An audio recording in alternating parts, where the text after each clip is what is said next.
My name's Cam Reid, and I'm the winner of the 2010 Victoria Emerging Art Awards. And since the show, it's been going really well for me. I've been making a lot more work and have been selling a lot more work and being recognized a lot more than I was before. And that's really all thanks to Ellen and the Victoria Emerging Art Gallery and all of her helpers here. And yeah, she's been absolutely fantastic, and the competition really made my career actually start, because I was making a lot of work before and entering shows and doing okay, but I really wasn't getting recognized or selling anything. And since then I've been selling quite a bit and doing quite well. And probably about 4 months after the show, I moved to Vancouver, and I've rented out a space in Octopus Studios on Powell Street, and have been working out of there since then. And that's been going fantastic. I have my own space, and I can make a lot more work, bigger work, better work, because I have the time and the facilities to do so, as opposed to working out of my home.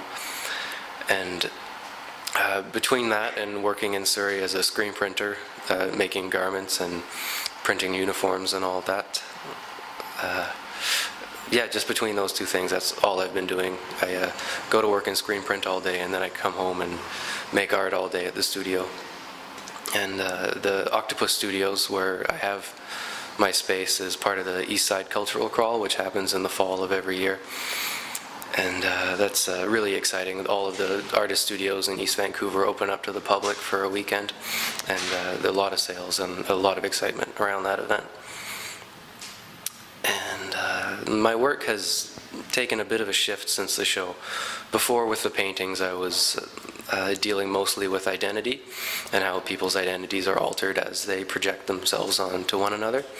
But now I'm pretty much sticking primarily with memory, like I was doing with the drawing installations that I had before, if anybody's seen those. And what the drawing installations were layered pieces of transparency, where there's drawings on each one, and they're set with some distance in between them, so you look through the drawings into the other drawings. And what my idea there was that you're looking at essentially a cross-section of a moment that you're trying to remember, where everything is diluted by these memories that you have behind it. And I've decided to move that into my painting more, because I think it's a much stronger concept than what I had before. So what I try to do with my paintings now is sort of color the memory with my abstract backgrounds behind the faces and give that a sort of mood. Because every time you have instance of memory, every time you recall something, you have a mood behind that, and that changes with every time you do so, depending on your subjective experience that you're having at that time. And so like I said before, I color the mood, and then I put a face over top of that as a signifier of a person, because generally what I'm dealing with now is a memory of people, memory of loved ones. At least in the paintings, and that's what I'm doing with that now, as opposed to working with ideas of subjective identity. And I'm also working on new drawing installations right now that are a little different than the transparent panels that I was printing out on flimsy, transparency film. And I'm working in plexiglass right now. And what I do with that is I have about a 4x4 sheet of it, probably about 3 or 4 sheets layered in front of one another, like in the other transparent drawings, and I sand into those. And when I am sanding images that are representational in the negative, so that when I project light through that, it's projected as a positive on the wall, because the whiteness of the sanding becomes a dark as the light passes through it. And then I'm layering those in front of one another, so that you get a similar effect as the other ones, except it's a much more interesting, more complete, brought together image on the wall of a memory, and it's all in shadows from the scratches that are in the plexiglass. And on the 17th of this month, in a couple of days from now, I'll be at the Victoria Emerging Art Gallery Collective show, Where Are They Now, at Dale's Gallery. And I just took the work down there, and it looks fantastic, all the stuff that's there right now. And also I'll be having a solo show on the 14th of April, I believe it opens.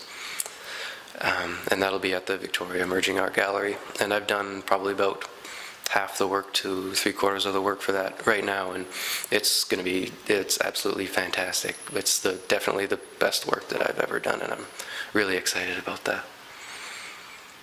Yeah, and that'll mostly be large-scale paintings, everything from about 4 by 4 feet to 5 by 8 feet. And I'm working a lot larger now, and I've always enjoyed working large, but it's proven to be a lot more freeing now. And it just seems to be the bigger I go, the better the painting becomes and the more freedom I have with it. And even though it's pretty intimidating when you're just staring at a blank, unprimed canvas, once it's done, it's a huge payoff. And I'll also have hopefully a couple, space depending, of the plexiglass drawing installations as well. So yeah, that's where I'm at right now, I think. So this piece is a transition piece pretty much between my older paintings and my newer paintings. They're still aesthetically quite similar, but they do have their differences. This was, it wasn't really a conscious decision what I made to, at least at first, to change from identity to memory, because I've always worked with memory and I've also always worked with identity, but I've never brought them together at all before. I just couldn't figure out how to do it in a way that worked well enough. And this is called Glyn 2 because I made a painting of the same subject named Glyn about probably 2.5 years ago. And over the course of this style of painting that I've been doing, I've reworked old paintings a lot, and this is the first time I ever actually completely repainted a painting. And what I've done is taken a similar composition as the old one, the first Glyn painting, and completely reworked it in a way with different colors and my more recent painting style that's much better. It's getting a lot better with every painting.